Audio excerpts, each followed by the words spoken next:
സംസ്ഥാനത്തെ സർക്കാർ ബ്ലഡ് ബാങ്കുകളിലെ ടെക്നീഷ്യന്മാരെ നിയമിക്കുന്നതിനുള്ള വിദ്യാഭ്യാസ യോഗ്യത പുനർനിർണയിച്ചത് ഉദ്യോഗാർത്ഥികളെ വലയ്ക്കുന്നു.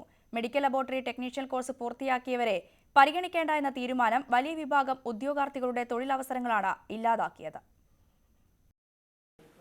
നാളിതുവരെ മെഡിക്കൽ ലബോറട്ടറി ടെക്നീഷ്യൻ കോഴ്സ് പൂർത്തിയാക്കിയവരെയാണ് സർക്കാർ ബ്ലഡ് ബാങ്കുകളിൽ നിയമിച്ചിരുന്നത്.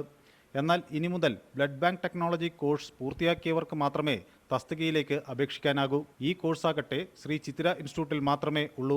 ബ്ലഡ് ബാങ്ക് ട്രാൻസ്ഫ്യൂഷൻ ടെക്നോളജി എന്ന ഒരു പുതിയ കോഴ്സ്, അത് വർഷത്തിൽ 2 പേര് മാത്രം പഠിച്ച് പുറത്തിറങ്ങുന്ന ഒരു കോഴ്സ്, അതിനാണ് ഇപ്പോൾ യോഗ്യത എന്ന് പറഞ്ഞാൽ കേരളത്തിലെ ഒട്ടുമിക്ക ബ്ലഡ് ബാങ്കിലും ഇപ്പോൾ വർക്ക് ചെയ്യുന്നത് മെഡിക്കൽ ലബോറട്ടറി ടെക്നീഷ്യൻ കോഴ്സ് കഴിഞ്ഞ ഉദ്യോഗാർത്ഥികളാണ്. പക്ഷേ ഇനി അങ്ങോട്ട് ഒരൊറ്റ ബ്ലഡ് ബാങ്കിൽ പോലും ഈ കോഴ്സ് കഴിഞ്ഞവർക്ക് വർക്ക് ചെയ്യാൻ പറ്റാത്തൊരു സാഹചര്യമാണ് ഇപ്പോൾ നിലവിലുള്ളത്. ഇത് സംബന്ധിച്ച ഉത്തരവ് നേരത്തെ പുറത്തിറങ്ങിയെങ്കിലും ഉദ്യോഗാർത്ഥികൾ ഇത് തിരിച്ചറിയുന്നത് ഇപ്പോഴാണ്. തീരുമാനം നിരവധി പേരുടെ സർക്കാർ ജോലി എന്ന സ്വപ്നം തകർത്തതായും ഉദ്യോഗാർത്ഥികൾ പറയുന്നു. ഇനി ഈ ബ്ലഡ് ബാങ്ക് ടെക്നീഷ്യൻ എന്ന് പറയുന്ന പോസ്റ്റിലോട്ട് അപേക്ഷിക്കാൻ പറ്റില്ല, PSC അപേക്ഷിക്കാൻ പറ്റില്ല. അപ്പോൾ നമ്മുടെ തൊഴിലവസരം നഷ്ടപ്പെടുകയാണ്. വർഷത്തിൽ 2 പേര് മാത്രമാണ് ശ്രീ ഇത്രയിൽ പഠിച്ചിറങ്ങുന്നത്. അവർക്ക് വ്യക്തമായ സിലബസ് പോലും ഇല്ലാത്തൊരു കോഴ്സാണ്.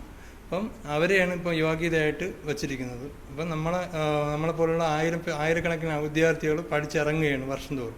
BSc MLT DMLT പഠിച്ചിറങ്ങുകയാണ്. അപ്പോൾ അവരുടെയൊക്കെ അവസരമാണ് നിഷേധിക്കപ്പെടുന്നത്. കേരളത്തിൽ ഇപ്പോൾ 34 ബ്ലഡ് ബാങ്ക് ടെക്നീഷ്യന്മാരുടെ ഒഴിവാണ് റിപ്പോർട്ട് ചെയ്തിട്ടുള്ളത്.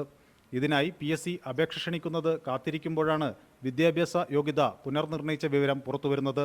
തസ്തികയിലേക്ക് തങ്ങളെ കൂടി പരിഗണിക്കുന്നതിനായി പ്രക്ഷോഭ പരിപാടികളെക്കുറിച്ച് ആലോചിക്കുകയാണ് ഉദ്യോഗാർത്ഥികൾ. ന്യൂസ് 18 തിരുവനന്തപുരം.